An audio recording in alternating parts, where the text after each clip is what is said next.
particularly. A particular, though it's not a political, they, in the name of a social organization.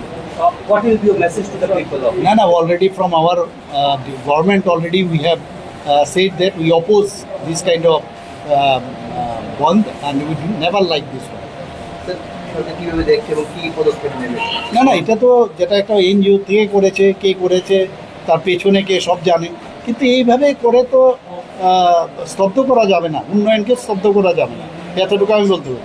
তো এইভাবে করে একটা মানে মিডিয়ার একটা অ্যাট্রাকশন নেওয়ার কাজ আর কিছু না, এটা মানে এমন একটা পরিস্থিতি করি যাতে করে এটা একটা মানে সমস্ত ভারতবর্ষের মধ্যে একটা নিউজ যাক যে এখানে এই হচ্ছে সেই হচ্ছে, কিন্তু everybody knows what is what. সরকার কি প্রস্তুত? না এই তো আমাদের নর্মাল যা সিস্টেম আছে আমাদের সরকার নিশ্চয়ই সেগুলো আমাদের দেখবে, এবং এনজিও অনেক এনজিও এর বিরোধিতাও করছে, আমি দেখলাম শুনলাম। ভারতীয় জনতা পার্টি দেখা যাচ্ছে